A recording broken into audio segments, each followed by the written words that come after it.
All right, we are there. So, Joe, new year, new us. We're trying this out. We're gonna call all our daddies to us to come hang out and have some fun. You ready? You can do it with me. That takes a yes or no. No, Daddy! no, no. Oh! You're trying to do it with me. Oh my God. Are you ready? Are we gonna do it? We're gonna do it. Sure. Do it. Daddy-O's! Oh!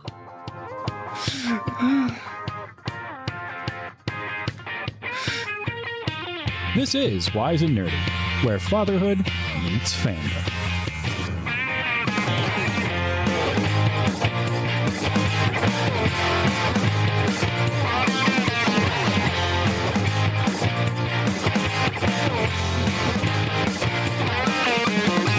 Oh, that indeed was a thing. And in honor of that intro, well, hello and welcome. Welcome and hello. That was TV's Travis. And wait, you haven't seen. We'll be guessing yours truly, Charles McFall, on the last Sunday of January, which is, I believe, the 25th. And that's there. And the full run through is here. Am Daddy, am here. There we go. Diva. All right. See, it worked, Joe. It worked. Also, random kids here. We got full run throughs here. Devo sites here.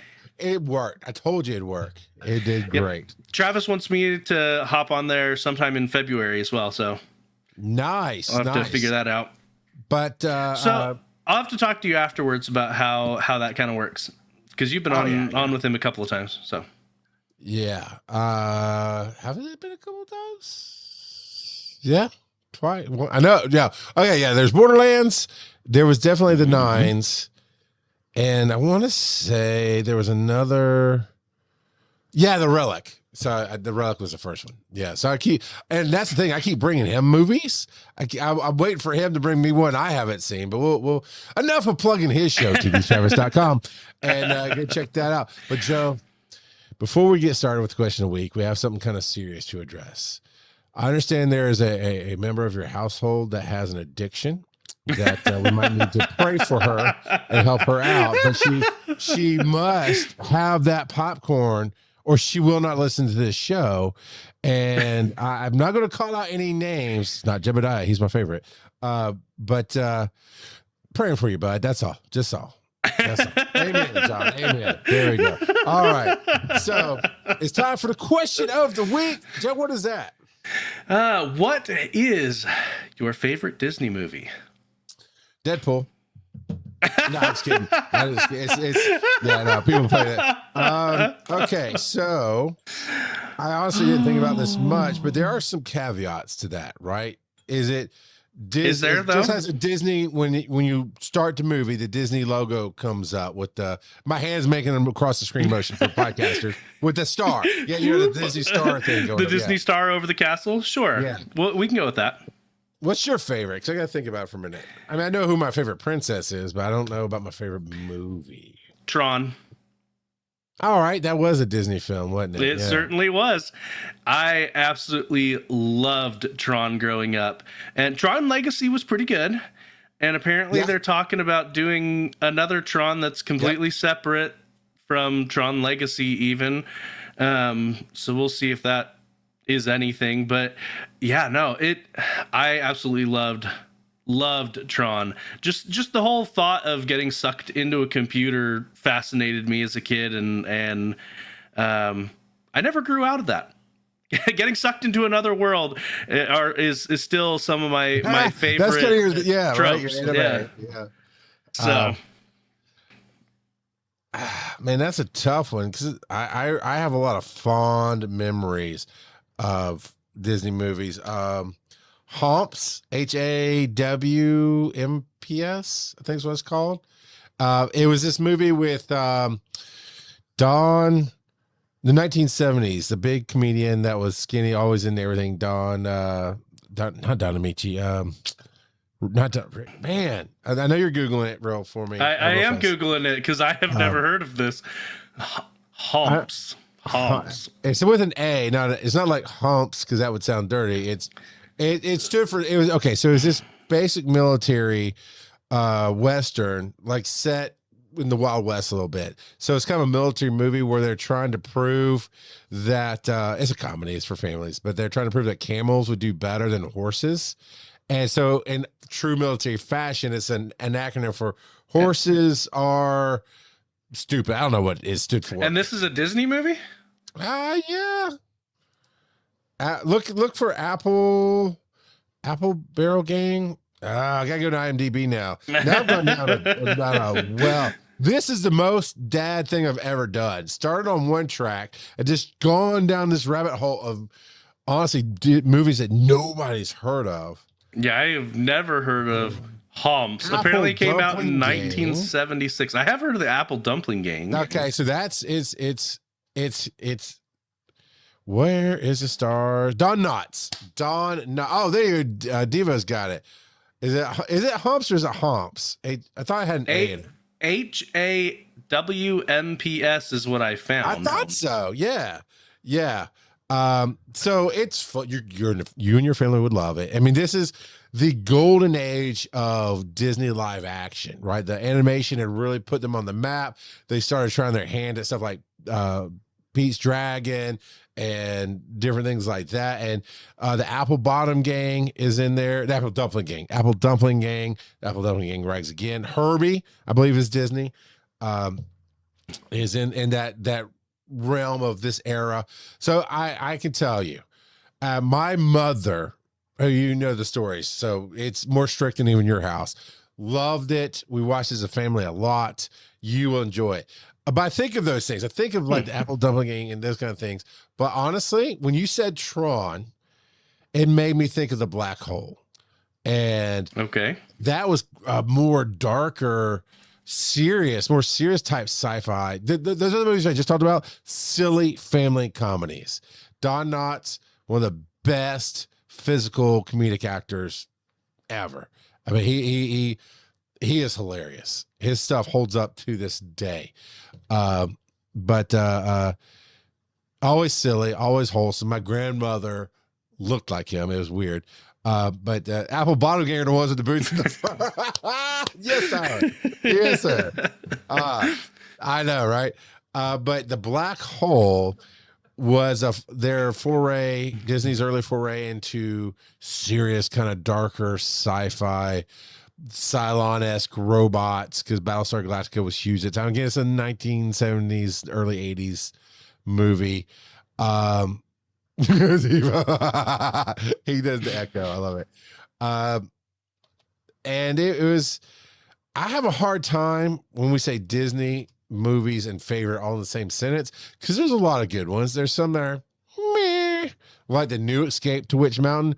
Meh. Not great at all. I love The Rock, but it was not good. I didn't watch the first one. The old one. Oh, I liked the old one. So, well, I had the word witch in it, so I couldn't watch it. No joke. Not joking. I know you're not. That definitely sounds on par with what I've heard about your mom. Yeah. So, yeah, 1979 was The Black Hole. I probably watched it a little bit later. You know what? I bet your mom absolutely loved the Gnome Mobile. I don't know if that's Disney. I think it might be. I don't recognize that. I bet. One. Oh, okay. Well, then maybe you should watch it sometime. While you're over on IMDb, why don't you check out Wise and Nerdy? Because we have an IMDb page. That we do. The Gnome Mobile, riding around in the Gnome Mobile. Yeah, that just sounds like a Herbie ripoff. No thanks. No, I see it here. I don't know if it's Disney, but it's Walter. No, it is Disney. I looked at it. Yep. Honestly, pre-show, I got a phone call, but pre-show, I probably should have Googled Disney movies just to get reminded, because there's plenty of stuff you watch as Disney you don't remember as Disney. Mm-hmm. And there's plenty of stuff that you've watched that you thought was Disney and wasn't. Was it? Right. And this might be one of those. And if this is Disney, this is my favorite. The Fly to the Navigator. Flight? Oh, Joe, you don't know that one, or are you just verifying it? No. I'm just checking to see if it's Disney. I don't know if it's Disney. Gotcha. Flight of the Navigator. 1986. Paul Yeah. Rubens. God, Paul Rubens. That's the one where He's the voice. he jumps forward in time, but he's still young, and then he ends up he's been missing for like 20 years and stuff. There's this weird dichotomy between him and his now older brother, who was his younger brother, type of thing, right? Something like that. It's been forever since I've seen it, but Paul Rubens is the voice of the robot in the alien ship, and distributed by Buena Vista, so it probably is that Disney. Is Disney. So Disney owns Buena Vista. Now I don't know if it's official. So now Purist will be out here going, because Disney owns a lot of different, as all the world knows now, they own a lot of different companies, but back then we didn't know they owned Buena Vista, so they could put out rated R movies under a different brand that were still Disney movies, basically.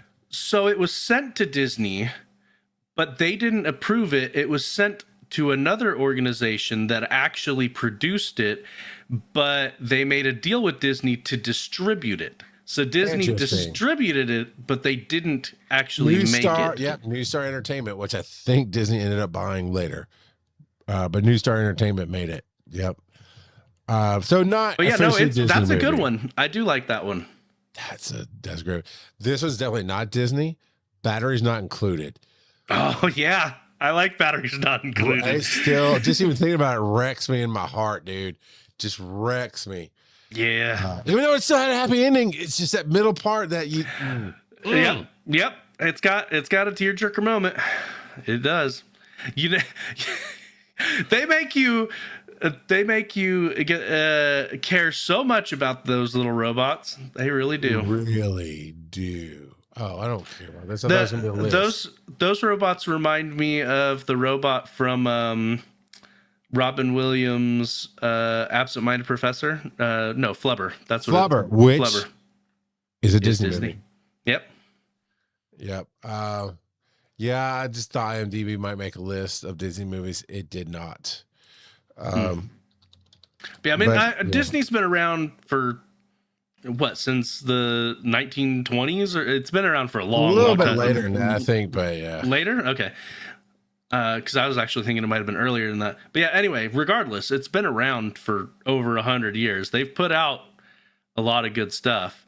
Yeah, I found a list of of course, Goofy movie. Now we're getting people playing with this in our chat, but Goofy movies what their favorite is. Yeah, Tyler did. So it's Disney / Pixar, but Tyler says The Incredibles. That's such a young person thing to say. I give him grief. Hey, honestly, you of course we both met Tyler. Does he strike you as somebody who has a kid old enough to be put to bed? Yeah, because babies, I don't consider putting them in bed, right? You just lay them down, whatever. But yeah, I was like, Tyler, I thought you were like a baby yourself. What are you doing making babies? Yeah, let me flip through this. Of course, it's not a real baby; it's a replicant. I love the book, hate the movie. That's a question of the week, Joe. Where did you love the? We can do two different ones. Where did you love the book, hated the movie? Which is too easy for a lot of people. It's not. Oh yeah, there's so many examples. But where did you love the movie, hated the book? Now this one was the standard. Wrinkle in Time, love the books. The movie was just not good. Did you know Adventures in Babysitting was Disney? I did not remember that. Yes, I did. That's the one where the girl's obsessed with Thor. Yeah. No, it's a fantastic movie. Angels in the Outfield. Didn't realize that was Disney. That was fun. Yeah, their catalog is vast. Awesome. Yeah. Just kind of scanning through. So my wife is weighing in through Discord. She says Beauty and the Beast. Discord does not show. This is what happens when you have somebody in full throes of addiction, man. She's just so popcorn deep right now. She can't even realize where we're supposed to chat. Just saying. She got that pop brain going on. She's really just jealous of the library from from Beauty and the Beast. I mean, any bookworm would be jealous of that library. It's pretty awesome. Really cool. So, any others that you can think of that? Okay, Tyler says a bonus dad, but still counts. I agree, still counts. I like it. You call it bonus dad. That's pretty cool. 32. I would not have pegged you as 32, my friend. Devo Sight's getting after me. No side chatter. Not fair. Yeah, not fair. Oh man, the Mighty Ducks. Yeah. So good. All right, too many. I'm gonna stop you know what? I've got it. It's your favorite. Ewoks Battle for Endor. It wasn't Disney when it was made. No, but it is now. It's not good when it was made either. I liked it growing up. Is the Man from Snowy River Disney? No, I'm looking. That was fantastic. I used to watch that. They did bring it to the U.S., but it is officially not Disney because it's made in Australia, I do believe. Okay, yeah, I used to. That's what my mom would put on the TV to get me to take a nap in the afternoon. But I loved it, and I had a ton of horse toys when I was little, and yeah. Man from Snowy River. Well, if you like that one, what about 5 Mile Creek? That was an Australian Western series. I have never heard of that. That's another good one. I don't remember a ton about Gus with Don Knotts. Oh my goodness! All right, turn this list off. Newsies. Never watched it. Never watched it. I've heard so many things about it. I've got one that I think you will be like, oh yeah. Remember the Titans. That is Disney, isn't it? It is. I definitely enjoyed that. Radio, I think, was in the era. I don't know if it's Disney, but it's in the era of Remember the Titans. Nope. But then 9/11 happened and nobody remembers the Titans anymore. So that's all right. All right. Let's roll some dice. And while Joe rolls the dice, tonight's question of the week was brought to you by Green River 90 proof bourbon. It's pretty straightforward smelling right now. And if I remember at the end of the show, which I never do, and because I don't remember, it tells you it was a good scotch, I'll try to give you a quick daddy-o review of it. But what did we roll, sir? How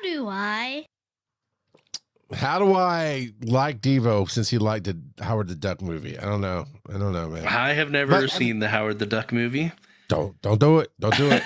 It was, at the time, I thought it was, I was a kid and didn't understand some of the references. And I remember on TV, they randomly, seriously, they randomly put they were kind of full body Muppet. So Howard the Duck looked like a Muppet duck, right? Somebody in a suit walking around, whatever.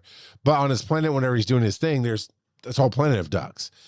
And he does this thing, which I don't remember why, but he blasts through floors or walls or something. And seriously, they made a scene of a female duck in a bathtub, top up naked, but it's all feathers and stuff. It was weird. I even remember as a kid, because I saw it on TV or whatever, they had like she was holding a magazine in front of her or something. Really bad CGI in a magazine over the duck feathers, if you will. And even as a kid, I was like, what is that all about? Because I didn't even realize it wasn't supposed to be there. She's supposed to be naked, but she's not naked. She still is weird. Why would you do that? So a few years ago, when we first got Disney Plus, it's on Disney Plus, or at least it was. So when we first got Disney Plus a few years ago, my wife's like, "Oh, I've never watched that." I'm like, "Don't do it." She's like, "Come on, kids!" Like, "Oh, it's so bad. It is so bad." Howard the Duck was featured a lot in this last season of What If. Yeah, I didn't really care for this last season of What If. Yeah, it wasn't. I like that Howard the Duck. But this season was it wasn't that great. Here's the problem I have with What If. It's not what we rolled up. We were what? How do I? Right? How do I get Charles back on topic? Is the question tonight. One last thing, because you mentioned that. You know what they did with What If? It started off great, and they turned it into Star Wars by making it the Captain Carter saga. It just became this whole thing about Captain Carter. And at first, that was kind of cool. Second season was like, oh, all right. By the time we got the third season, I'm so tired of seeing Luke Carter or Captain Skywalker or whatever I'm watching. I am so tired of seeing these stupid trilogies that just ramrod this one character down my throat. Well, see, and the first season didn't feel like the Captain Carter show. Right. No, right. It was great. A lot of stories that ultimately came together. Yeah, well, and they were separate stories. Yes, And they 100%. brought it all together at the end in like a Right. 2-part finale or whatever.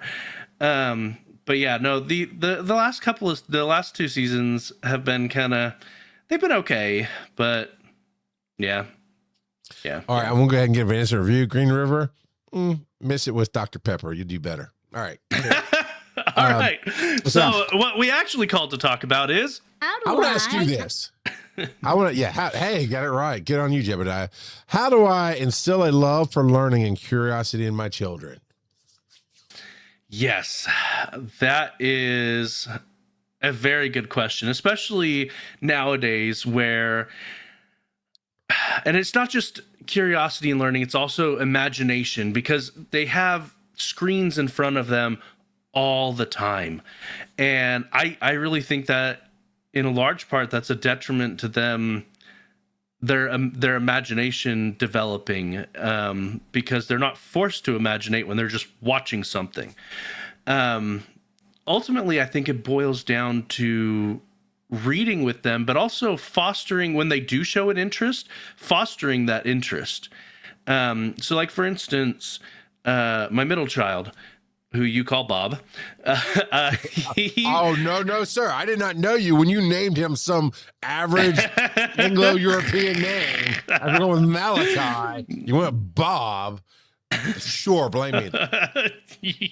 I do blame you. You nicknamed him Bob. But I did know you when Jebediah came around, and I named Jebediah. So there we go. I'll take that. But anyway, so he has been very interested in animation, and he asked for an animation pad for Christmas.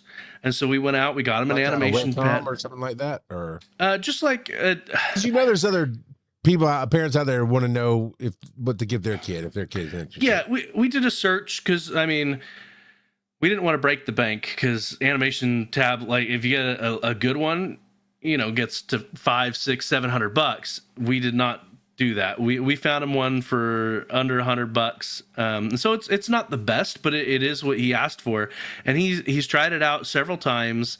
He seems to be liking it, and he has been making his little animations. He's been hopping on Scratch and doing stuff on there. And so Bob is very good about learning. And when he expresses an interest in something, I go out and I find him, because YouTube has a ton of tutorials. So I go out and I find him tutorials on YouTube, because a lot of this stuff I don't know how to do. I haven't done much animation. So you're encouraging his imagination by putting him in front of screens so he can see it? Sometimes it depends on how it's used. Exactly. I did knock on it at the beginning, but yes, it depends on how it's used. Everybody, do their Joe impression together. Glasses came down, and he's like, well, putting kids in front of screens, I don't cotton to that. And then he moved on. No, my kids have plenty of screen time. But my oldest, all he ever wants to do is play video games. He doesn't really show a lot of interest in self-learning, and so I don't know what to do what kind there. Of games? What games? He's all over the place. It depends on the week, but one of the ones he goes back to a lot is Minecraft. Are you kidding me? That's all about imagination, son. That is 4D Legos. That's great. Yeah, yes. He has to learn so much stuff. I could not build you a house to explode it without doing some YouTube tutorials. But my kids can build whole cities. They watch this, they hit one button, the whole thing explodes, whatever. He's like, Dad, now I want to go into construction so I can do controlled demolition. Yeah, at least you didn't get him doomed. So you go, Dad, I want to join the Catholic Church so I can do exorcisms with a gun. I bless the steel. But pow, pow. going back for a sec, Constantine, what is an animation tablet, and what did you actually buy your kid? We have to practice for when we have real sponsors, dude. Come on. It was from Temu, to be honest, but it was one that I found on their. We looked on Temu. What does an animation tablet do? So the one we got him, it basically just allows him to it controls the mouse kind of from the tablet. But if he puts it onto a program like GIMP or something that where it's a drawing tablet. Yeah, it's a drawing tablet. Okay, yeah, like well, I know Wacom's the high end, but okay, gotcha. Yeah, gotcha. Okay, so it's drawing that he turns into animation. Yes. Yep. Oh, cool. He's been doing a bunch of different little stick figure animations is what he's been doing. And because he started watching a YouTube channel where they were doing stick figure animations. And so he was like, I want to try that. So, yeah. So what I've done, and I put it up there, Kelsey says, Jebediah reminds us all the time that Minecraft is a learning game. And that's the thing. I want to encourage everybody because it's easy for anybody to go screen times, especially since it's beaten to our heads, right? We all take our kids to regular checkups with their pediatrician, this, that, and the other. I've had 4 kids. I've been to a whole lot of pediatrician visits because I'm usually the one to take them. And every time, well, do they get 2 hours or less of screen time? And we finally started laughing at them, especially right after COVID, when they were still at home, even at public schools, whatever. It's like, their entire school is on a screen and they're forced to sit there 6 hours a day and then do homework on a screen. And then you want us to tell them that they can't watch at least one YouTube video to wind down for the day? 2 hours or less a day? What moron made that a guideline for kids? That's a moron who thinks, what did our parents think? I tell you what my parents thought. It's going to rot your brain. Evil in is evil out. That's the devil's tube right there. The devil's eyeball. Evil in is evil out. I know I've told this on my mom's TV, one of those old 1990 TV centers that everybody had, right? On top of the TV, she had a cross-stitched little frame thingy on the thing. It said trash in, trash out. It's supposed to remind us to watch good stuff. Then my dad showed me Predator, and that was cool. But that's the thing. Let's get rid of judgment for a minute and say everything can encourage learning. Yes, Joe, I hear your actual concerns, same as mine. I don't want you watching the trash. I don't want you watching the dumb stunts that are out on social media and thinking that's your thing, or the mean things, or whatever. I do try to steer them into learning. It's like Minecraft. I mean, my oldest is going on 20 this year. Yeah. 20. And I had to think about it. 4 of them, whatever. Yeah. Going on 20 this year. And he will still cycle back to Minecraft. Like, he's had a version of Minecraft in his life since he was old enough that we felt fine giving him a kid's tablet. And of course, that's Jebediah's age, right? You just take it away, put it on top of the refrigerator. They can't get to it. So you can control those screen times that way. But I found Sesame Street stuff to help them start learning how to trace and do numbers and letters at an early age. Because that's the other thing. I'm not going to be a hypocrite in my house. I'm looking at 3 screens right now, and I got 2 sitting on the side of my desk. And it is nothing for me to be sitting there watching a show and be on my phone playing a game at the same time, right? So I'm going to guide this. So I can easily go, I'm an adult. I know my limits. I know when it's affecting me or when I need to turn it off, do something else. They don't, but I can teach them limits. So I've done that, but I've also, I started this one so it didn't go away.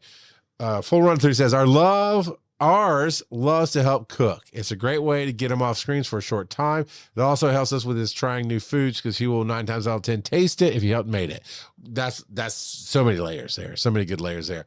But yeah, I think you said it too, Joe, if they show an interest in something, you really try to feed into that interest, but you also show them your interest. You also need to have something outside of gaming or watching TV because they are going to be mirrors of you. So that's the easiest answer to give. How do I instill a love for learning and curiosity? Love learning and be curious because they will want to do what you're doing. And I think we talked about it.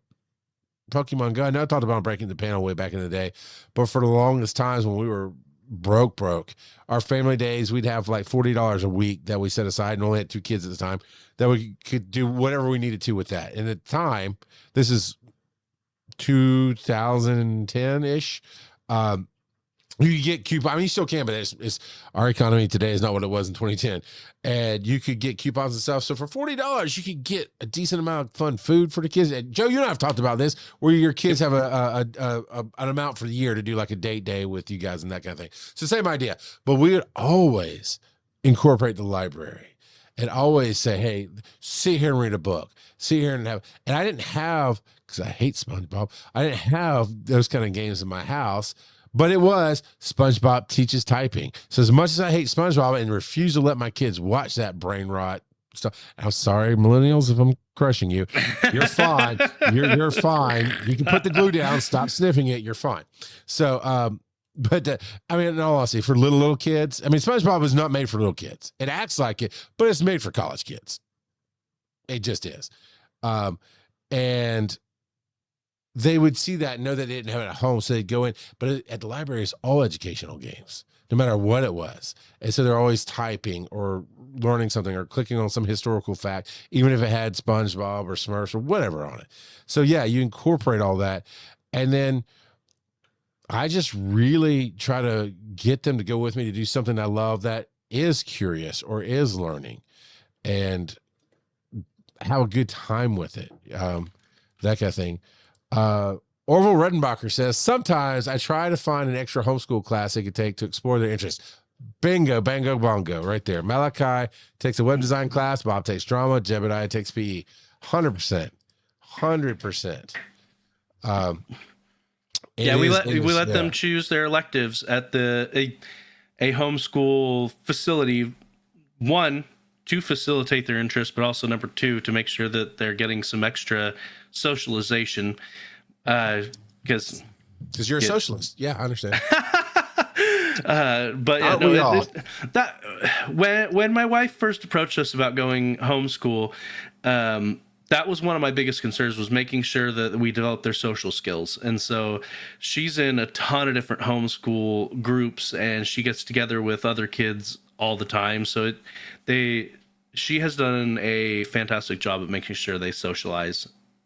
So what I'm hearing is you're really crap at being a dad, but she's amazing at mom. She did everything.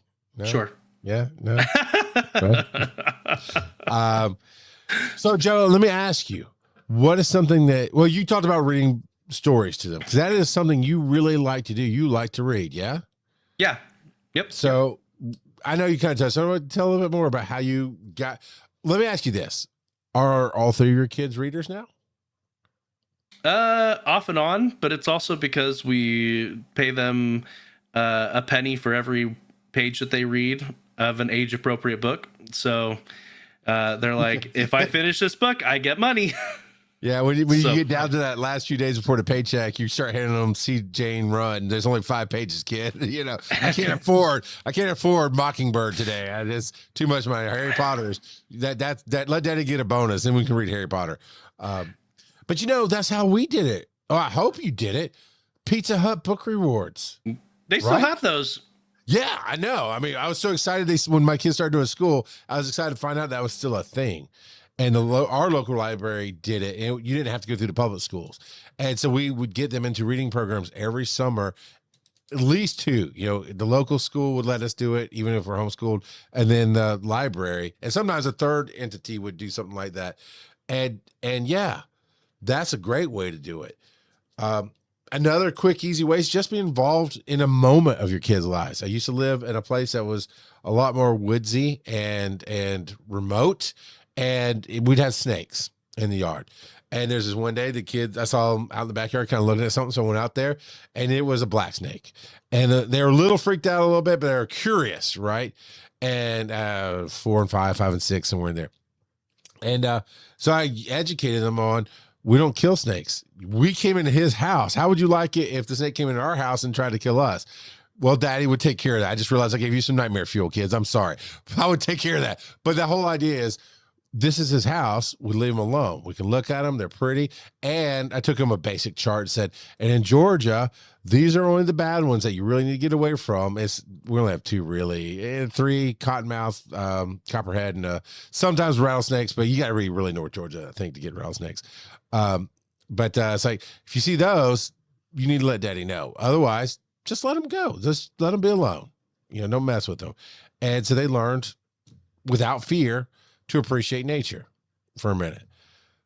Yeah, we had a big old rat snake in our yard one time, and the guy across the street actually, if people in the neighborhood will call him to ask him to relocate snakes for him, and so he relocates them often to his own yard, or he'll take them to the lake nearby. But yeah, because if he's having gopher issues, he'll just bring them back to his yard and let them stay there. Exactly. I loved having snakes around because they would keep the pests away. Right. It was a good thing. I was so angry when we were remodeling this house, and remodeling sounds way fancier than what we did to it, but that's just a technical term. They were ripping out the old shower in the master bathroom and found a big snake curled up underneath it.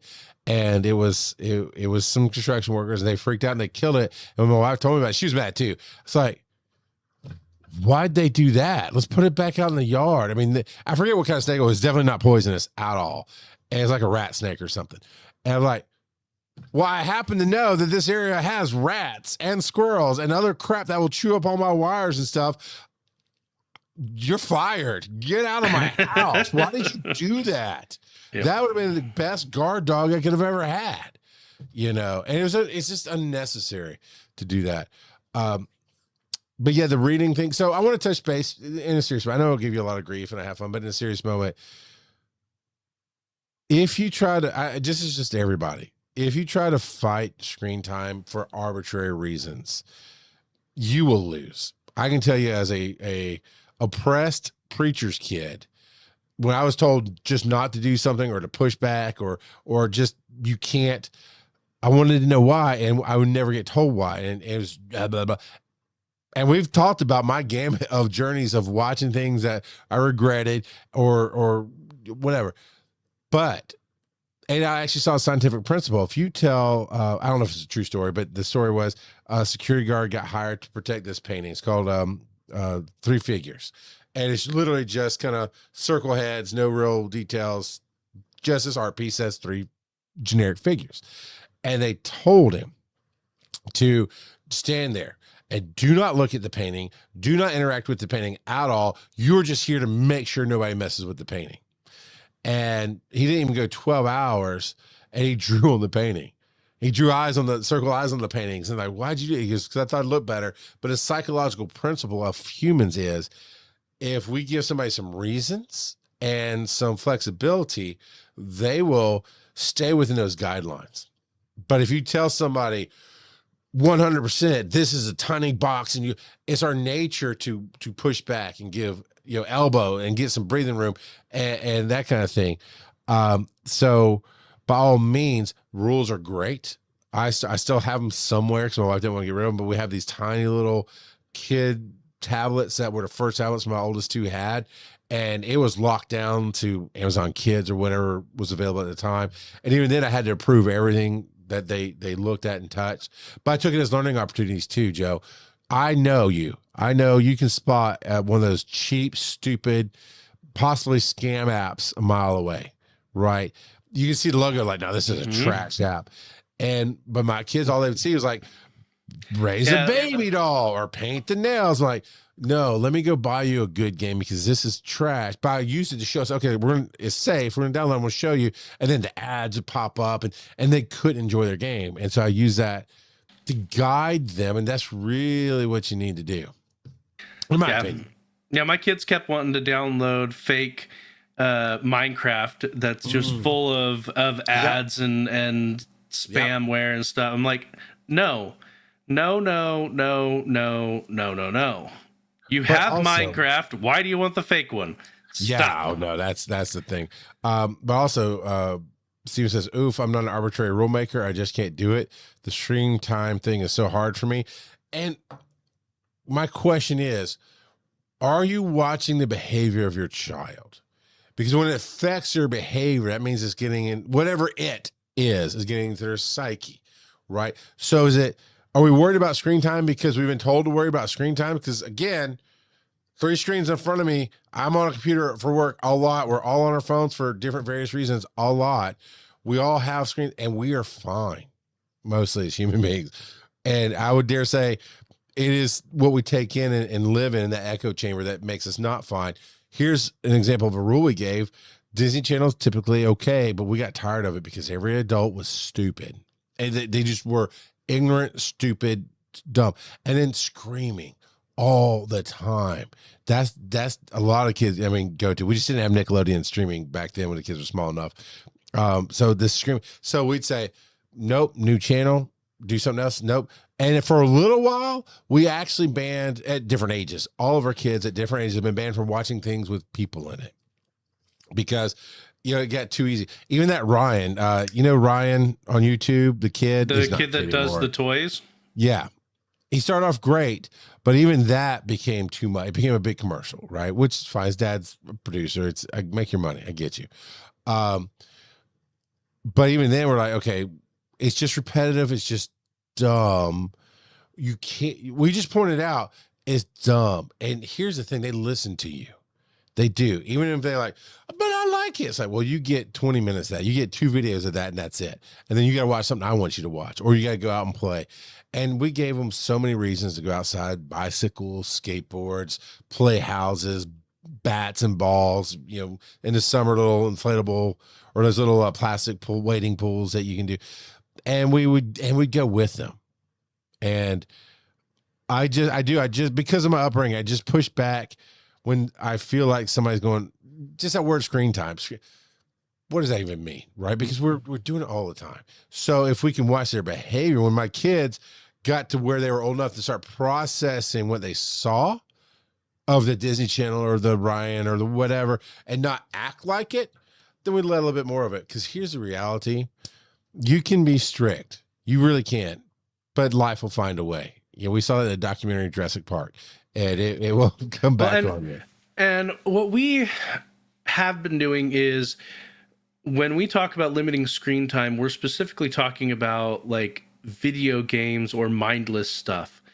I still take issue with video games because they can still challenge. It depends on the video game. There are some that are just trash. But Nate, I'm curious now. Name one. Give me a trash one. Give me a trash one, Joe. Rec Room. So I haven't played it, but I thought that was kind of a place where you could kind of do mini Minecraft and many things with other people. I don't know. It just looks like trash to me. Oh, God. Oh my God. You know what? It's a trash game. Why is it nerdy the game? Don't get that one. But no, like, so if they want some extra screen time beyond that, then I'm like, okay, yeah, sure. Go watch some Schoolhouse Rock or something. Yeah.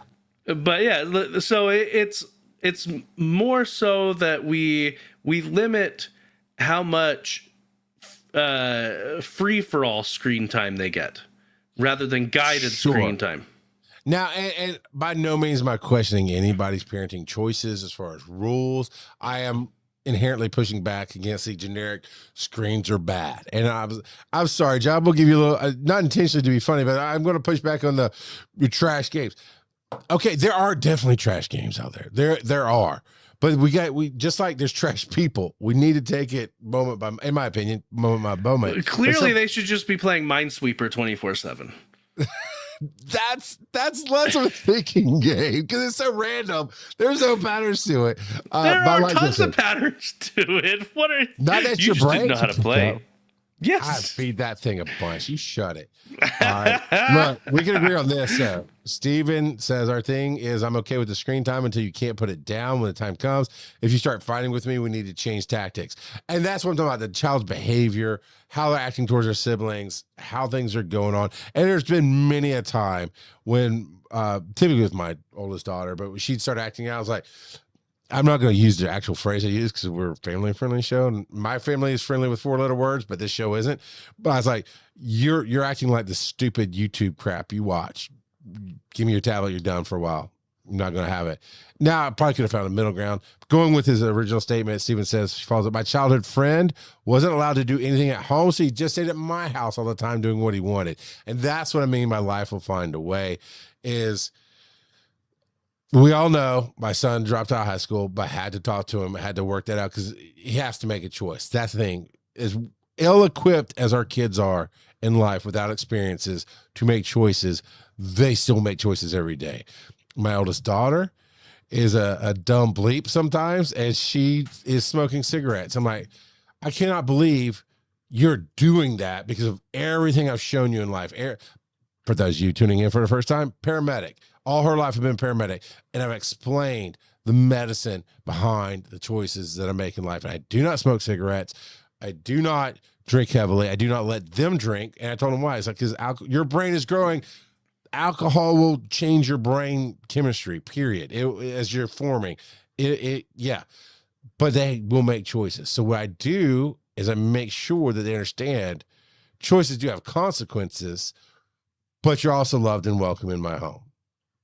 And it's tough. But yeah, I was banned from so many movies and TV shows. And if I really, really wanted to be curious, I always had a friend that would show me, So what I'm trying to say is you want to instill respect the boundaries. Here's perfect point, Joe. I cannot remember the movie. I think it might have been Fight Club. Ryland's 13, and I only recently showed Fight Club to my oldest two. Like, hey, you're 18 and 19. I think you're ready for it.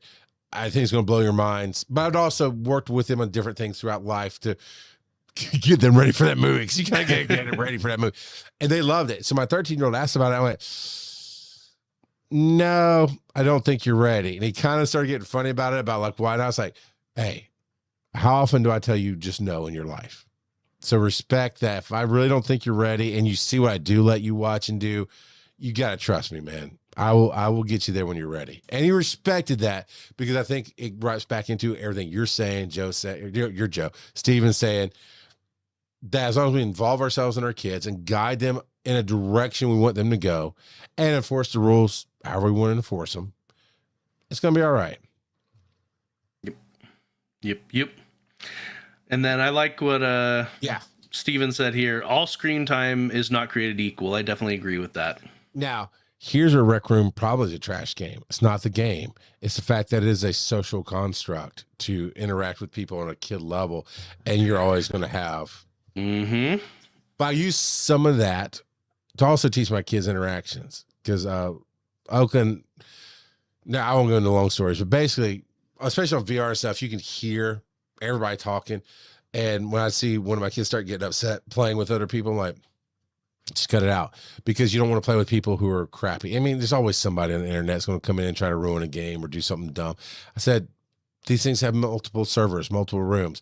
Jump out, keep trying to play with somebody who wants to play with you. And I think that really helped their social emotional intelligence along those lines. But that means you have to pay attention, which puts a lot more work on us.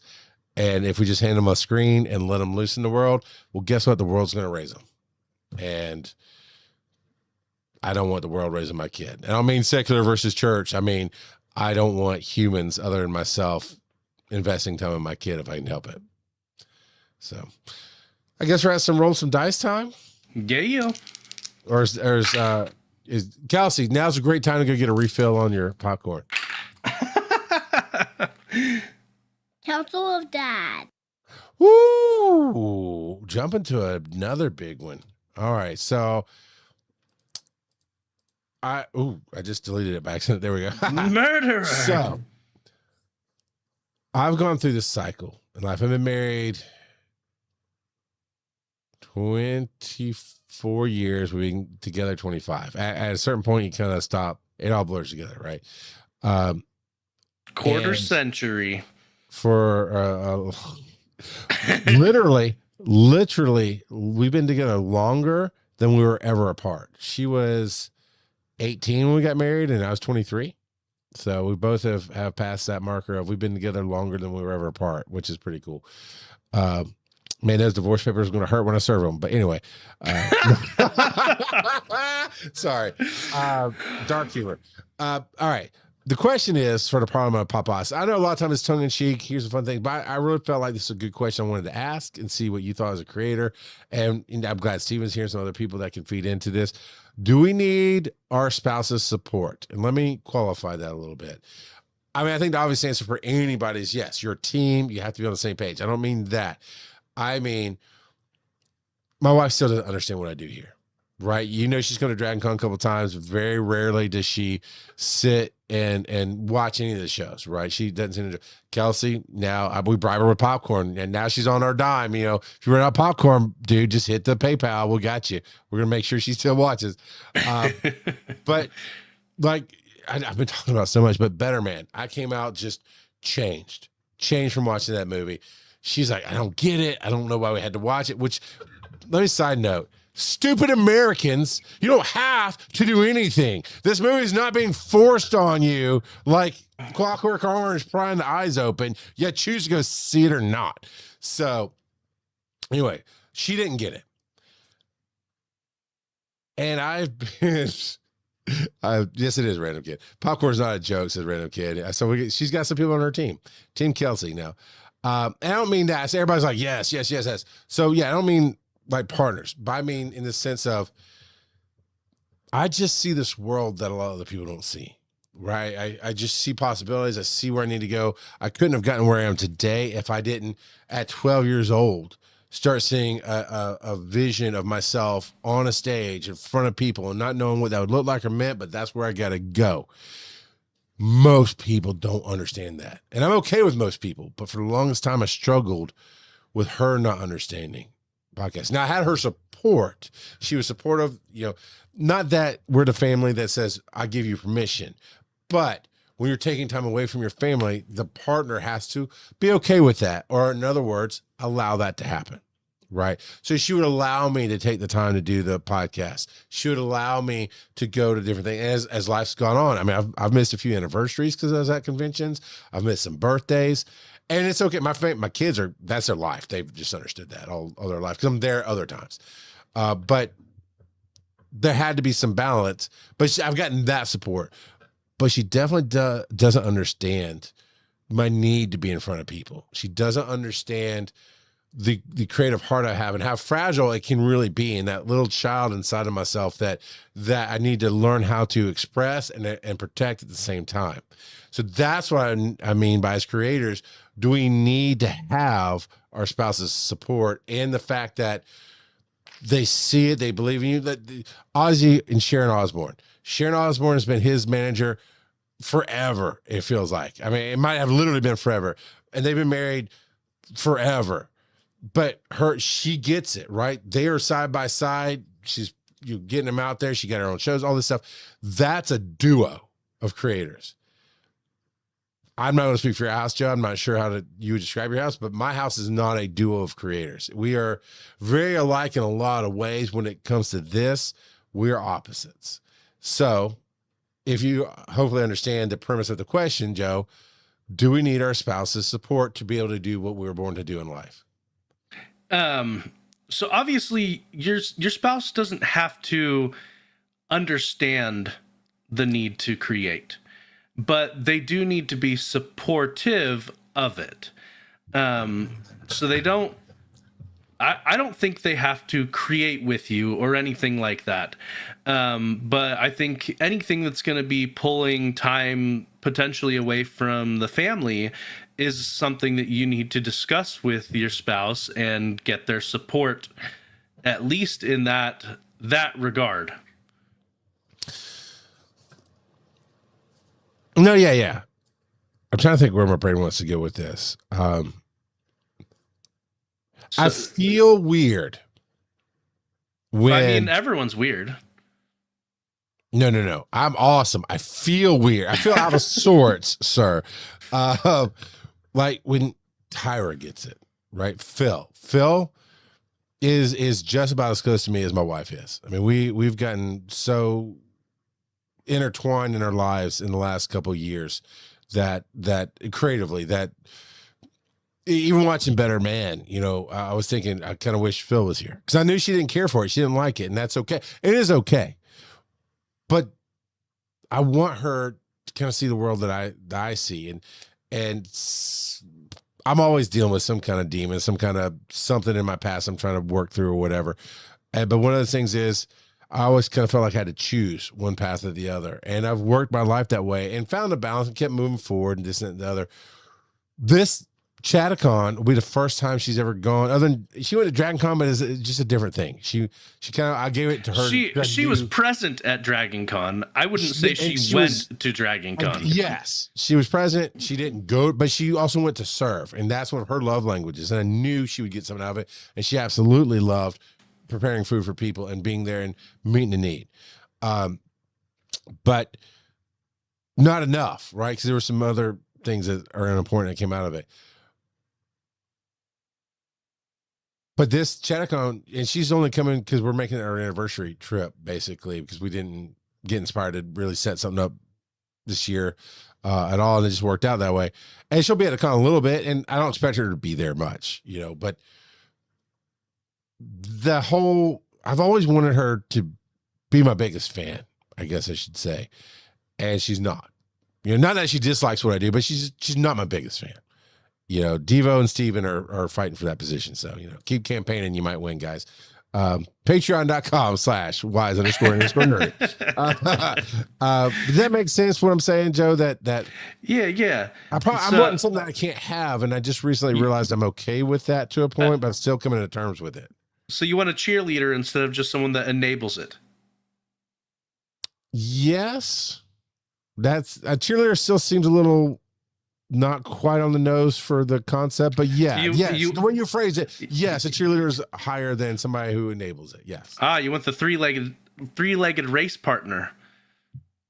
That's a good one. That's a good one. I want the. But so she's just not in step with you, and doesn't understand where you're coming from. She's not in sync with you, and you wish that she was. Bands? Is that what we're doing? What are we doing? I mean. She doesn't want it that way.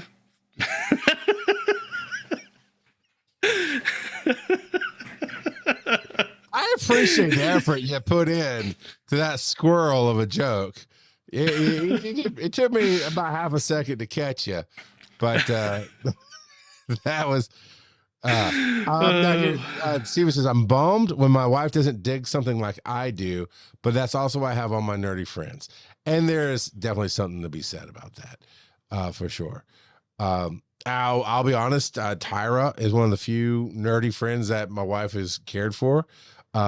She broke Phil, by the way. Like Phil is like, the crap that your wife sends me on TikTok, I can't even. I'm like, holy crap, you're a goblin. I don't think you can be broken. Him on TikTok. Oh, I don't know, because she'll give me a light taste of it. It's I don't know, some weird humor, some dumb stuff. I mean, it's hard to describe, but it's enough where I'm like, I don't want to see it. I don't think it's funny. I'll go, I'm not Phil. So she's still like, I mean, she says a lot of. She has a very dark, weird sense of humor sometimes.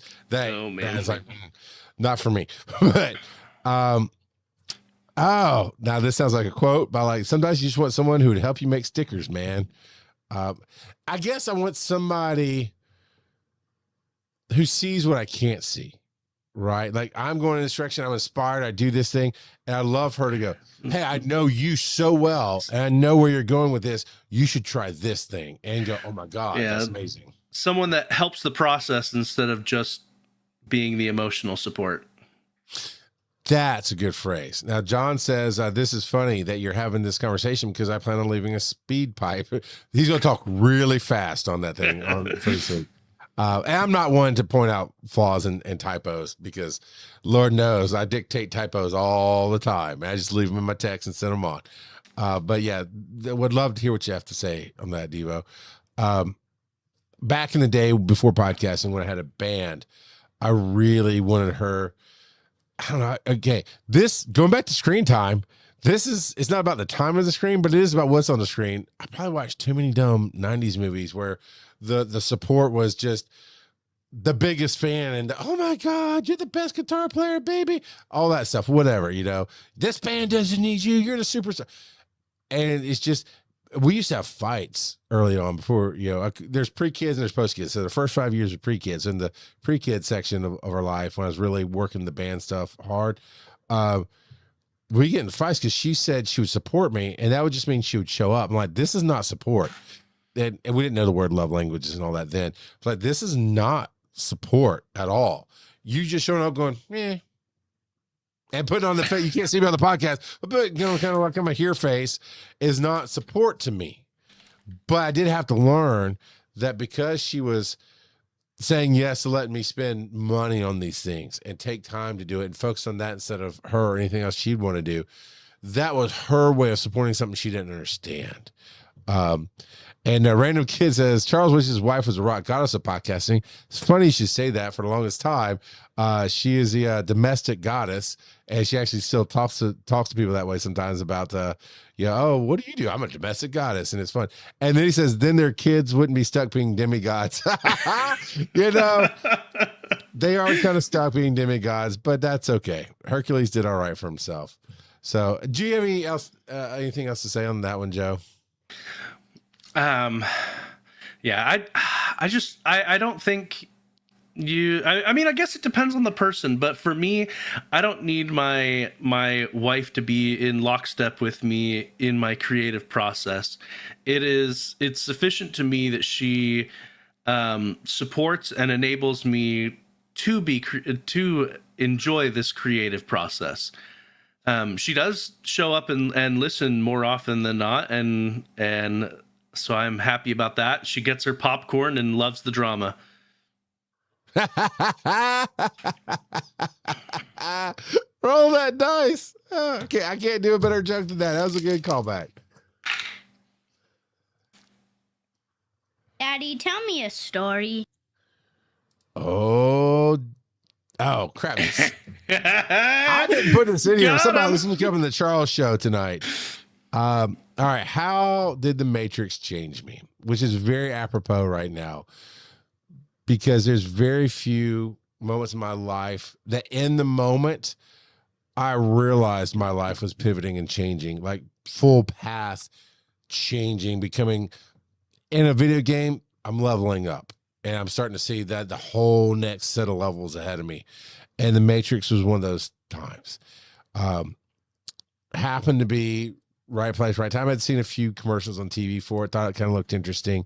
Never, ever, ever at that point have I ever gone to opening night at all of a movie, and never, ever, ever have I ever gone by myself. And actually, I don't think I've gone to a movie since then by myself. But I took these. It's a long story, but I was hanging out with this family. I helped them move to come on, random kid. I am Neo. You know the answer to that. Red pill, blue pill, my butt. I'd helped them move to St. Louis, this family, and their kids were teenagers, and they wanted to go, I don't remember, see some stupid movie I definitely was not going to go see at this megaplex thing. Small town people, by the way. So I was used to theaters that had like 4 theaters. This was the first one I ever went to, had like 20 theaters, Friday night in a town we didn't know. I was like, you know what? I'll take you. I'll go over and see this Matrix thing that I don't know much about, and you guys go do your thing. And so I sat with a whole bunch of randos in this movie. And maybe even random kids. Yeah. And just like the THX sound, that zoom. I mean, as I'm watching this thing, it ripped a hole in the universe and showed me a whole new perspective on life. And everybody else is like, it's a great kung fu movie. And it is. It's a fun action film. But that's the first movie that I instantly understood what the directors were doing beyond what was on the screen. I couldn't verbalize it. I didn't know what I understood, but it opened up this perspective that I knew my life was going to be different from then on. As long as I didn't choose to go back into the Matrix and believe the crap that I have been taught and keep my head down and try to be a blind sheep. And that's how it changed me, was just everything I thought, because I've been raised in the church, and long stories longs, right? There's a lot wrong with structured religion. And Joe and I have had many a talk, 14-hour road trip to Chicago. We've had many a talk, and we agree on a lot of this stuff. And it's just so much to branch in here. But I was that standard person that people make fun of you spout stuff that you don't know anything about. You stand on these things that don't mean what you think they mean. Princess Bride. So that just showed me all that. You think that's air you're breathing? Let's look at what reality is. Let's see what, because that movie, for just one of the surface things I can even tell people about, is about perception of reality. And what we perceive, we believe, and vice versa. And so it's so easy to be guided into this thing that we don't understand. And they do it all the time in that film, right? They just show up, all this stuff goes crazy, and everyone's like, what's going on? Then it kind of snap back into regular normal life and just go on with their thing. And that's, especially today, that's how I see the world, is there's a lot of batteries walking around feeding the robots and just don't even understand what they're doing. And so that the reason that's apropos now is because when I can't off the top of my head think of another moment with that. I can think of other moments in life that, okay, my life is changing right now and I know it and I'm on top of it. But Better Man did that for me as well, as a creator. So have you seen The Matrix? Yes. Yeah, I haven't seen the newest one, but I saw the older one. Saw the first three, yeah. Yeah. Okay. Were you in that group of people that were like, oh, the first one was great, but I don't know what, they went so crazy on these second two. It's not anything like The Matrix. Or did you kind of understand the story they were trying to tell? I definitely liked the first one the best. But I understood where they were trying to go with it. I definitely like the first one the best. And that's fine. That's fine. So let me ask you this, Joe. It doesn't have to be a movie. It could be a storybook. It could be a sermon you heard. But do you have a moment in life where something just resonated with you and you went, I can never think differently again? I'm sure if I thought about it ahead of time, I could come up with something, because I've definitely had moments where different movies have made me change how I think about life in general. Sure. And make you reflect and just reconsider. And it may not be a huge sweeping change to your outlook, but anything that's any movie that's thought-provoking like that has, at bare minimum, whether it's entertaining or not, has some semblance of good writing to it, in my opinion, because it makes you stop and think, regardless of if the rest of it is entertaining or good or whatever. It makes you stop and think. You know what? Actually, the thing that comes to me is Harrison Bergeron. I have mentioned this on the show before. It's a short story that I read in high school. It was an assigned one, where it's a utopian future where they took the idea of people needing to be exactly equal to an extreme, where if you're too good and so what it boiled down to is it made everyone the least common denominator. So if you're too good looking, you had to like wear a sackcloth over your face, or if you were too strong, they would put weights on you so that you it would weigh you down, and things like that. So they took it to a huge extreme, and it also towards the end shows that if you break out of that norm, the powers that be will stifle anything that's different. And so it made me think about how too many parts of society just want you to be another cog in the wheel instead of being extraordinary. Because everyone, in my opinion, everyone has the capability to be extraordinary if they have the drive and the persistence to do it. And so, yeah, that did change how I thought about things. You know, because that is part of what I see in The Matrix there. And I want to change some of the words there. You said the drive and the willpower. How about the encouragement? That's all Neo needed, was somebody to show him a little bit and encourage him and say, no, you can go crazy. You can do, and you can fail and get up and try again. And you can fail and get up and try again. And that's what makes us extraordinary. And the only reason we're extraordinary, because if everybody's extraordinary, Joe, we're ordinary, right? Because that's the norm. Well, it's because You're not extraordinary in every facet of your life. And so have you met me? So being extraordinary in different facets doesn't mean that everybody's ordinary. Joe, just in general, why is ordinary bad? There's no such thing as ordinary. There's no such thing as normal. There's outside the statistical norms of what we expect. Is how it really is. But no, what I'm saying is if the standard is we all shine in something that we love, that's the statistical expectation of what we'd call normal or ordinary, is because you're extra ordinary. Oh, you're very extra. Yeah, I know, baby. In every part of my life. So it's that's the thing, is like if we all strive and can achieve, I agree with you. I think everybody can be amazing. Everybody can change the world. And that should be the standard. How about that word? That should be the standard. And we're only the extra standard, to play on that word, because we do have some willpower and we've had encouragement. But how many people are crabs in the bucket? Our society just wants to pull us down. That's how we are as human beings. You know, it's crazy.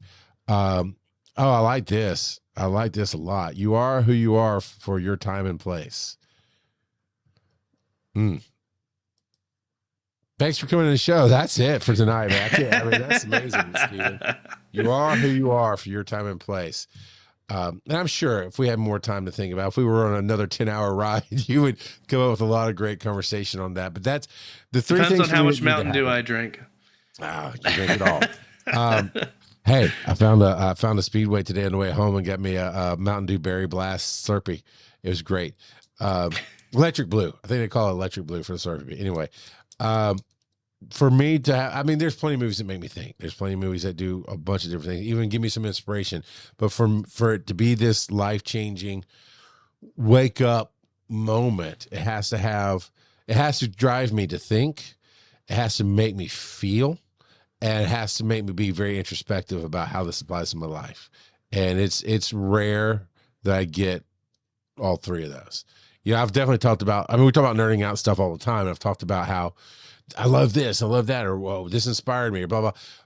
But it's rare that, I mean, I still watched The Matrix today. I watched the whole 4-part series. The fourth one was more like a movie and less deeper story than what they had done with the first three. But in short, I think we talked about this before. The first three was birth, life, and death. It was the themes. And that's their vision the whole time. They just threw a whole lot into the first one thinking they'd never get the other two done. And so, yeah, for average Americans, they didn't get it. Or average world, people. Yeah. Diva says, Charles was speechless for more than 3 seconds. Two dorks wins. And then he played Plinko. So, yeah. You know, it'd be a good question of the week to do at some point is what's the worst movie you've ever watched?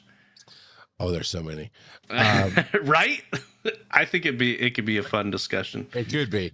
I want to leave this. Of course, you can say whatever you want to say. I'm going to stop talking about this topic here with encourage all the daddios who are listening. Is coming from the spouse, for me, the support of the spouses, you're being involved in the family, changing your life, and be as self-aware as you can be, and understand that it is about you. Everything in your life is about you. End of story. We are internal beings, and we try to fight that. I'm not saying you can't be kind. I'm not saying you can't be selfless. You can do others, which is still about you, by the way. But don't fight it. Be aware of your life. Why did this make me think? Why did this story, Joe, make you see society as, okay, we got to look at some, we can be extraordinary. We don't have to put everything as the same. If you start asking the why in your life internally, it will let you become the person you're supposed to be. And that's the Matrix really put me on that path. Says dice rolling time or something. I mean, we could just sit here and stare at each other. All right. I'm going to pull an audible here. It's not what I rolled, but we should probably do this sooner rather than later. Stay tuned for this commercial break. You know what? He is not here tonight, so let's go with our more favorited. Let's get paid. Or Or let me see. Hold on a second. Give me a second. I can figure this out. Where'd it go? I don't think it's that one. Where did I? Maybe I didn't load it. Hold on, I wait a have a minute. new one. Something ain't right.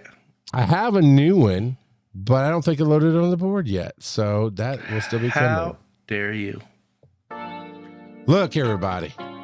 Come be a daddy-o with all of us. Show up live. We're at Chattacon this weekend in Chattanooga.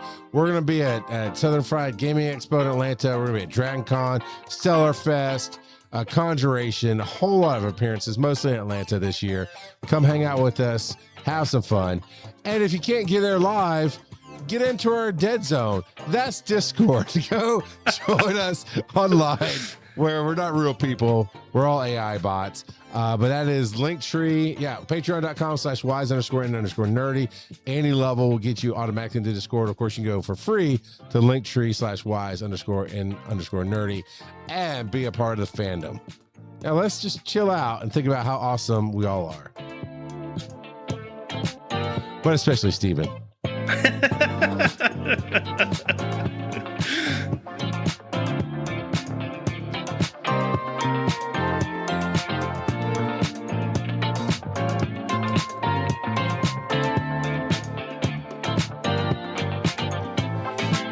Oh yeah, it's time to get some more popcorn before these sexy daddies and one husband of the person I'm talking to gets back to being funny. But before we're funny again, what's the question of the week coming up 2 years and 5 days from now? All right, so for our February 6th recording, it's who is the craziest person in your family? And I know both of us have some good answers for that. Okay, that's going to be how you define crazy and who you're asking. Because I think we all know. You ask a lot of my family members who they're going to say. But that's an interesting I mean, they don't have to necessarily be certifiable like some of your family members. But... Oh, no, I thought they're going to say I'm the crazy one. But yeah.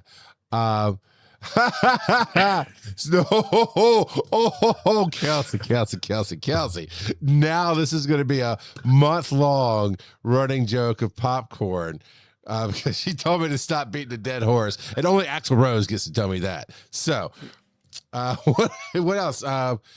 We're looking for guests. We'd love to have you on and come talk to us about your experience as a dad, your experience as a parent. I mean, we like the lady daddies too. So as a parent, as a geek, as a nerd, as a friend, as somebody who can really reach Joe and I, because we are representations of our own audience. If you want to come talk to us, come talk to us. We'd love to have you.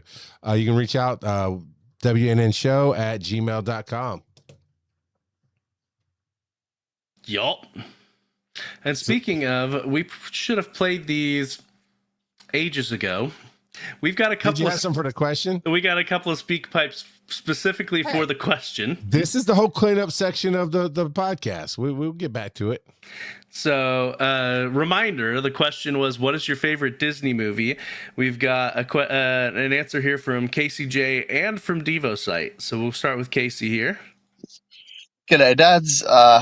Question of the week is, what's your favorite Disney movie? And I thought about it. Initially, my brain went straight to animated films, and unfortunately, all my favorite animated films are actually DreamWorks films: Road to El Dorado, Megamind, Sinbad, Rise of the Guardians. Those films, I mean, I watch them all the time, and I can quote them front to back. But like I said, not Disney. Thinking about Disney animated films, I love Cars. Cars is just, I'm car obsessed, so for me, I love that one. And then Planes 2, I don't know why, but that one also tickles me a bit.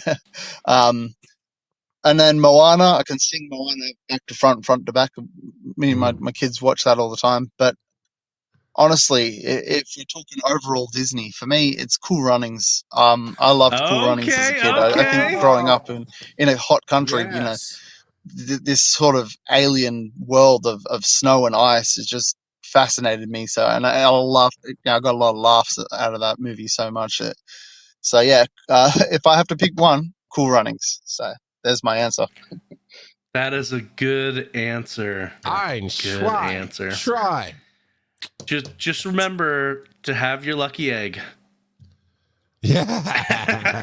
That's it. See, I'll take a little bit something different from that movie, right? I will always. That's one of those we talked about last week. Was something that lives rent free in your mind. Them counting in Swiss because that's what they thought you needed to do to be good at it, and it was always fun. So great one. Oh, that fantastic movie.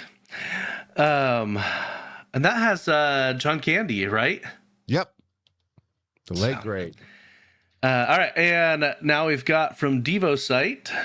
For the question of the week, I would say the Disney movies that kind of stand out in my mind are, well, obviously Aladdin. A lot of the musical things like Aladdin, Beauty and the Beast, Little Mermaid. Yeah, watched it a lot. And even got older, had kids, and listened and sang along those songs a lot. However, interesting thing, when I was at Southwest Baptist, this guy, his name is Buddy Baker. He actually composed a lot of the music for the early Disney, and he came back, got an honorary doctorate, and directed our choir, which is really neat. It was a pretty cool honor, and just general nice guy. So, yeah, that's it. Okay. Yeah. Cool. Yeah, I mean, those 90s animated Disney had some fantastic music to them just in general. So, but yeah. All right, we have 2 more from Devo site, it looks like. Here, let's go. On the Patreon post show, you were talking about rocking out to music, playing games. So at my house, when I was a young lad, a little pre-MP3 days, computers weren't quite powerful enough yet, but we would, at my house, we had them all LAN party together for Doom. And we were, of course, running around, and I would load up the CDs. And our favorite song was Beck's Loser.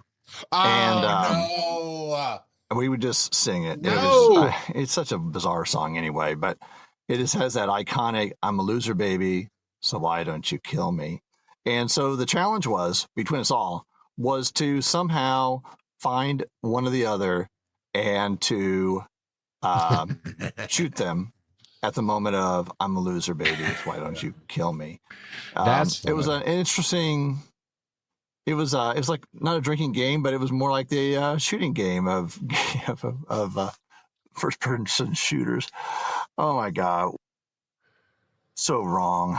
That's right. But yeah, that is really fun. It was one of my favorite things. We're all just screaming that song and trying to shoot one another. Oh man, it makes me think of just some weird interactions while playing video games with my siblings. Did you ever play any of the Turok games? Yes, kind of. It was a caveman arrow shooting kind of hunter game. Kind of. We had Turok 2 for the N64, and so there were guns and whatnot. And in the multiplayer, you could be the a Velociraptor. And so every time you died, you could choose your character. So you could switch it up every single time. And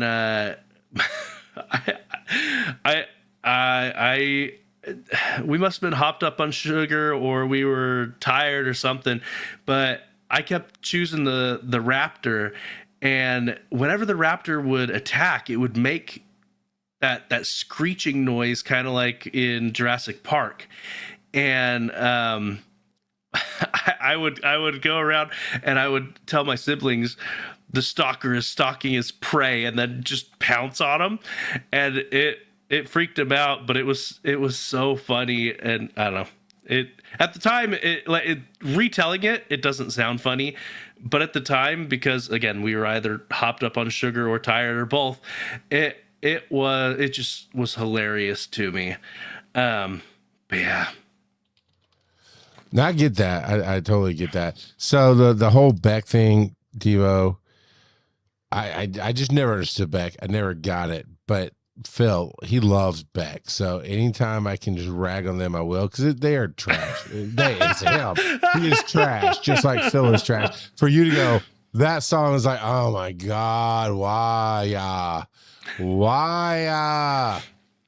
But I kind of get it. Any more? We got some more? All right, yep, we got one more from Devo site. So sometimes you notice that I leave a speak pipe. Sometimes I actually record them and send them to Joe.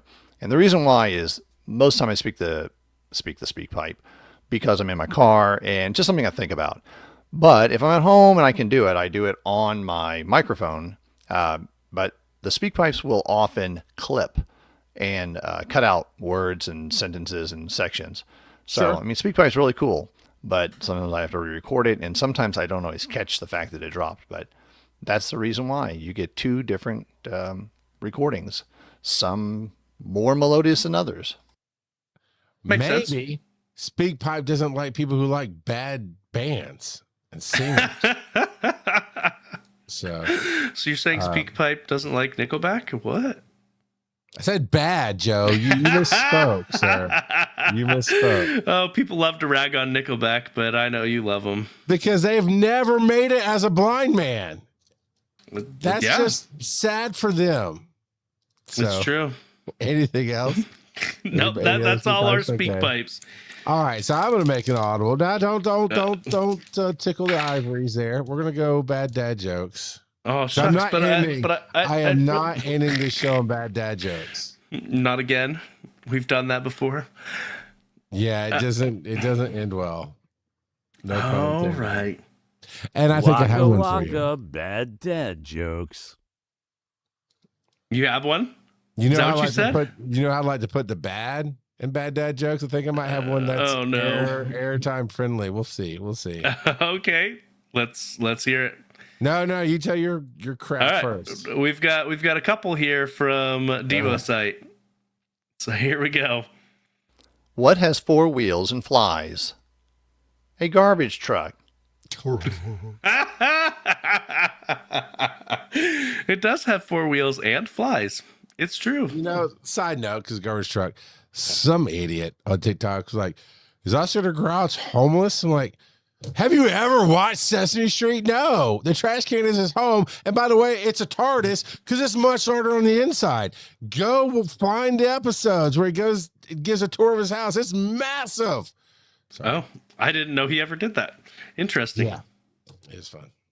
All right, we've got another one from Devo. What do towels do when they get married? Mm-mm. They give each other a ring. Aww. I don't. Yeah, we're both lost on that one. I thought that was going to turn into a bad uncle joke. Right. I think some towel holders are rings. I think most people now use the bars. I don't know. Oh, okay. I'm sure there's something there, but I loved about it. We both cocked our head in the same direction at the same time, going, "What?" Yeah. All right.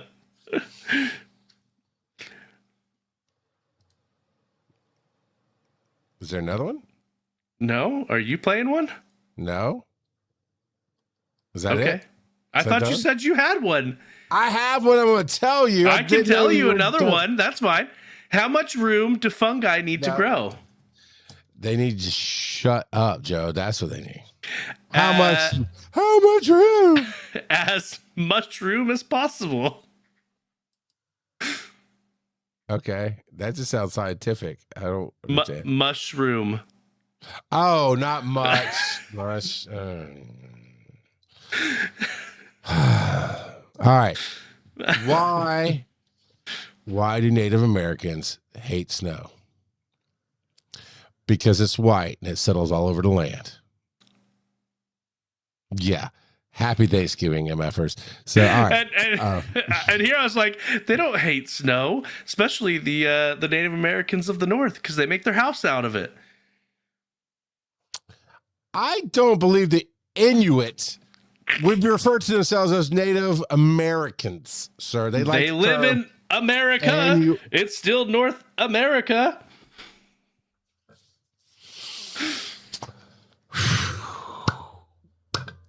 Hey, look, says it I'm right trying, there. people. John says I'm trying. Joe is people. correct. No, he's correct about. He's time delayed. It is not.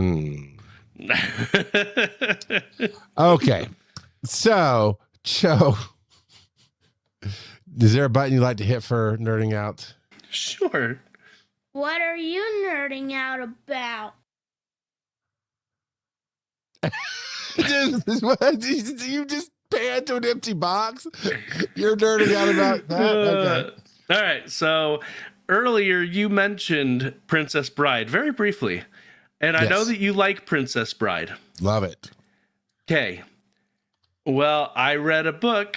Well, listen to the audiobook. Still, I consumed a book by Brandon Sanderson called Tress of the Emerald Sea that was largely inspired by Princess Bride, where it's the kernel, the core start of the idea for the book was, what if Princess Buttercup didn't assume that Wesley had died and decided to do something about it, trying to find him? Okay. That's the kernel of the idea. So is it based in the exact same universe then? No, not even close. So it's just the idea. Okay, we're gonna make our own universe out of it. Yes. But that's kind of the idea. Okay, got it. Inspired by. Yes, Princess. inspired by. And the humor is very similar to Princess Bride. A lot of dry and sarcastic humor. I really I thoroughly enjoyed it. It's a world where instead of oceans of water, there's oceans of spores. But if the spores get wet, depending on what color spore they are, they do different things. So like she is from the verdant or emerald sea. If the green spores get wet, they grow vines that often ensnare people. As a for instance. And so yeah, it's her quest to find her lost love. And it's really good.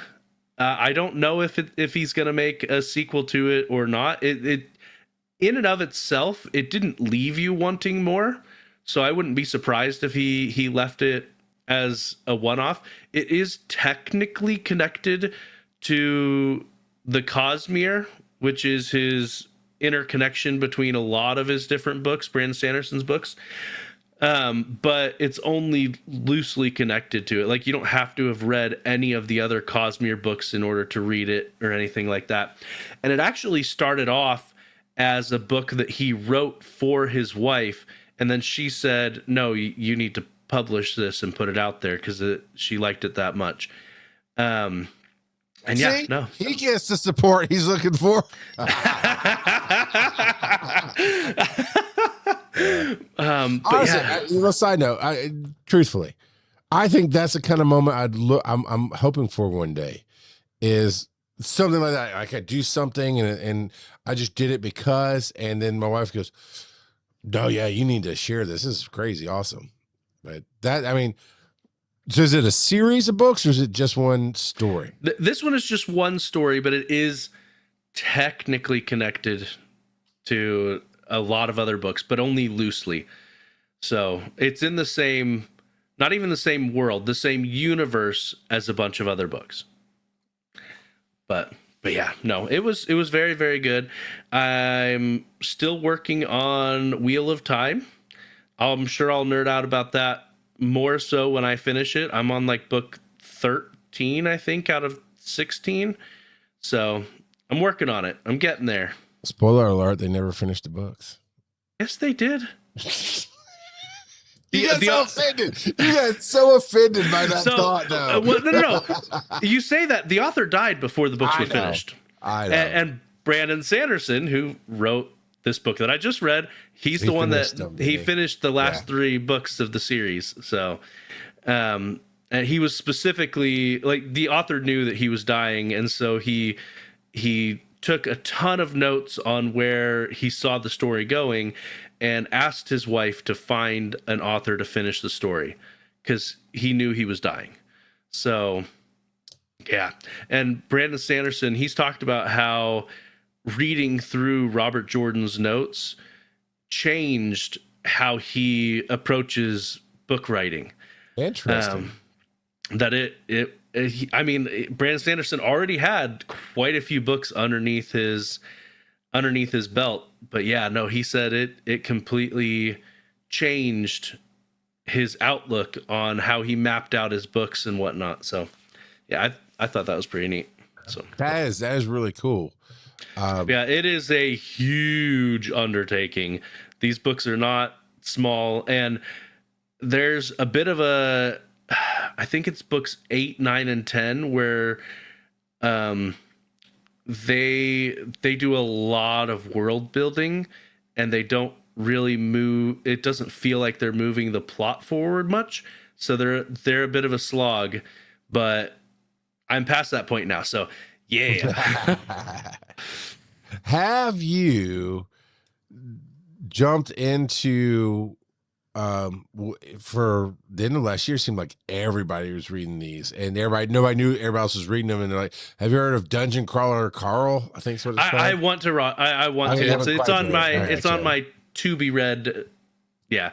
No, yeah. I definitely want to read Dungeon Crawler Carl, which the author of that was actually on a panel turned podcast for Brandon Sanderson this last episode of his. So yeah, as Steven says, he's on book 2 of Dungeon. I've heard they're fantastic. I have too. So many good things about them. And I know I could get the audio book because that's how a lot of people are consuming them. But I'm like, I'm just weird about that. Not about the books themselves, but it's like, okay, I just have to make a decision when I'm in a car.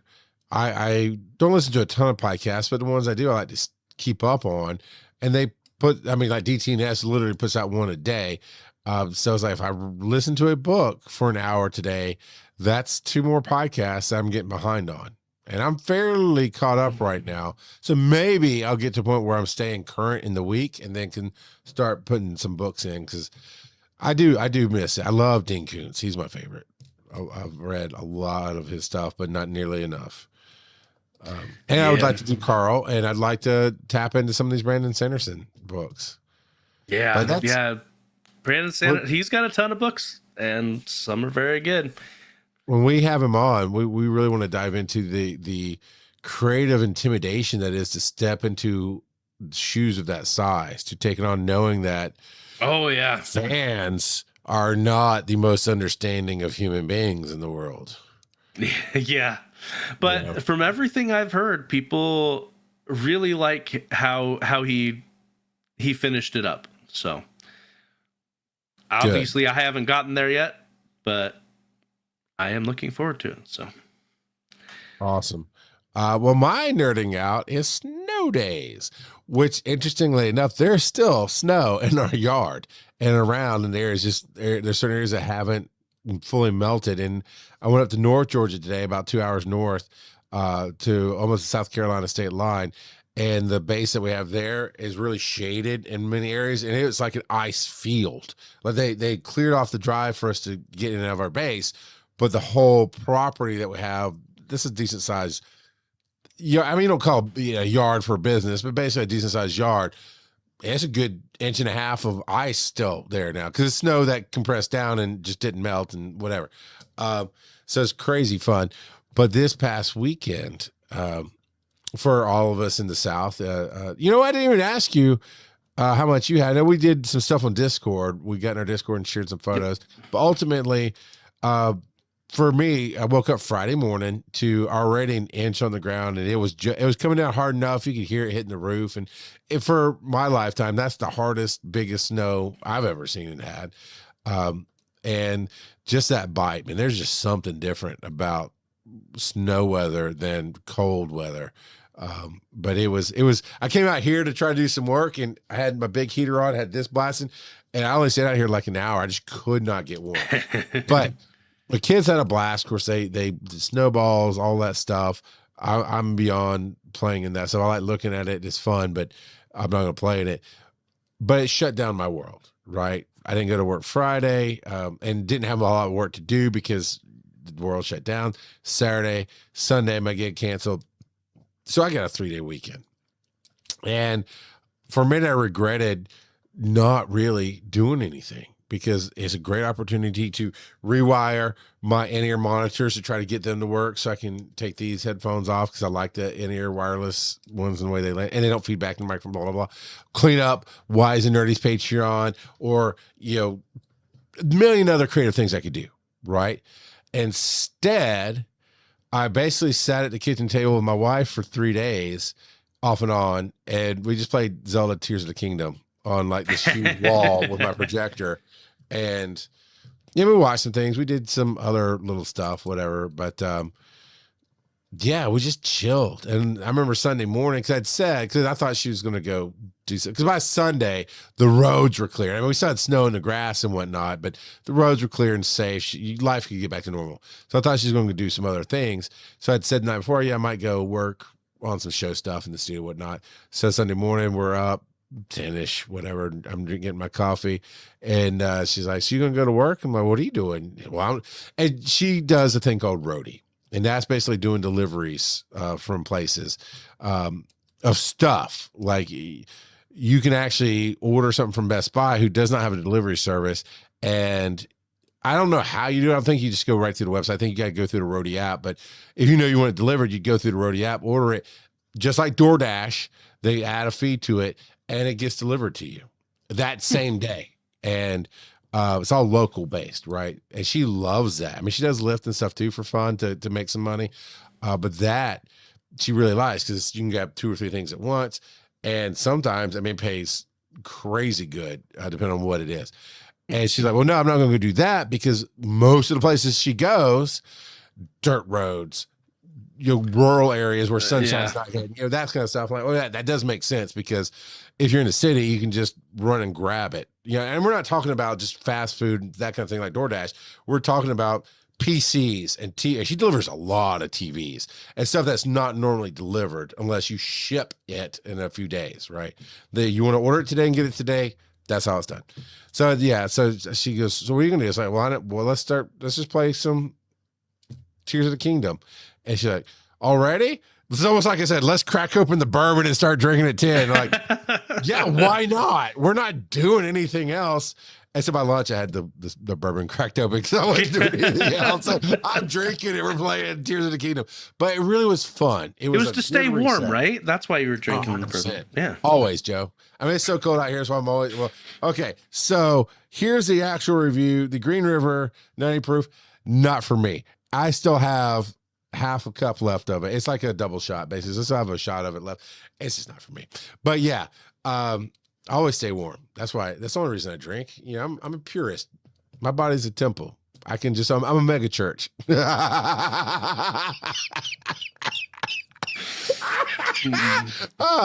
yeah, now I need you to go get a bowling alley tattoo and be like, "I'm a mega church." Underneath it. But yeah, that first part too, dude. That should be one of our t-shirts. My body's a temple. I'm just a mega church. People would buy that. All right, well, John's going to design this logo. It'll be great. But yeah, I never had snow days as a kid, right? Because you see it on TV in the South. They're like, everybody's watching to see if their school's closed, and it's a free day to do whatever. And it was so cool at this point in life to get that to kids. My wife ate it up, right? All the kids are home.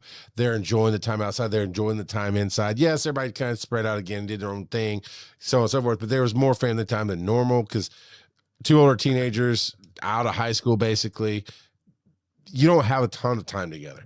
And we haven't done like video game marathons like that since we were first married. And that was, as I was trying to think, I told Jess, man, I don't really know what I'm nerding out about tonight because this week's been from show to show. It's been a blur, just a lot of stuff going on. Though, except for the 3-day weekend where the world stopped for us, and so I highly encourage if you can take that moment. Part of my brain. And how much snow did you actually get? Like 4 or 5 inches? No, not even. I would say probably 2.5 inches. Honestly, okay, we got about 3 inches here. So yeah.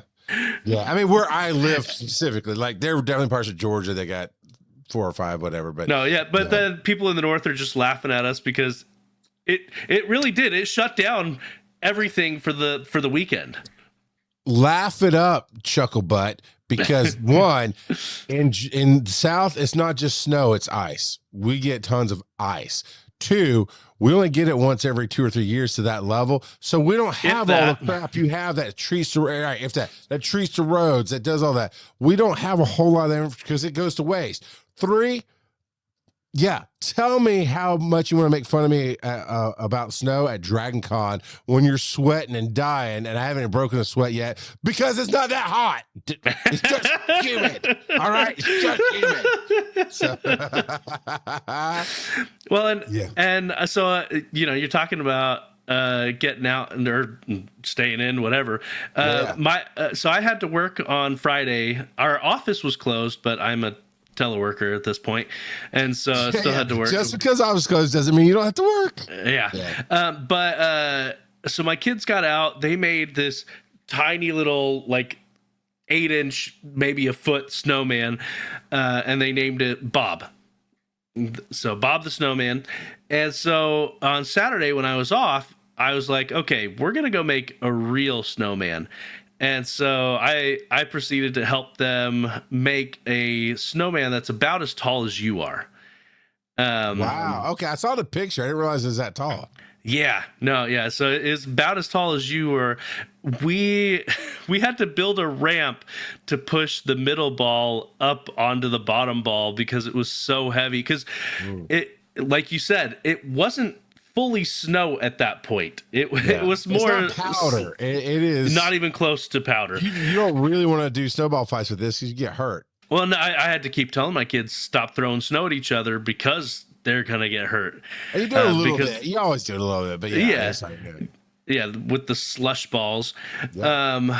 But yeah, no. So we built a big old snowman, put some coal eyes and coal buttons, and went the whole shebang. And they named the big snowman Beefy Bob. Beefy Bob. And I posted the pictures in our chat, and they renamed him to Leafy Bob because the snow had a ton of leaves in it. But yeah, it was good time. Good time. Devo says we had 7 to 8 inches of snow, and I had to shovel, so I'm not laughing. Yeah, no, I get that. Beefy Bob is not looking so beefy. I looked at him tonight, and his head, it's still there, but it's real small, and he's got an itty bitty waist. I wouldn't be surprised if the middle ball and the head fell off tomorrow. But yeah, sure. But the real question is, does he have a round thing in your face? Thanks, Daddy O, for coming out and hanging out with us. We love you all. See you next week. Come to Chattacon.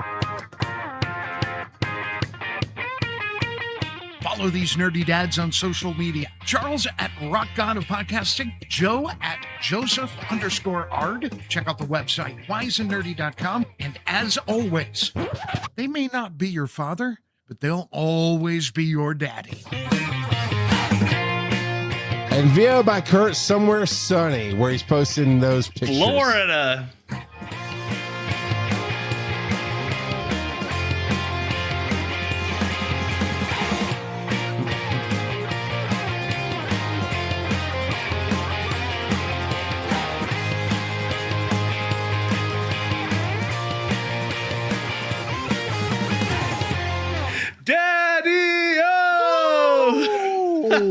Slurpee time. Peanut butter Slurpee time.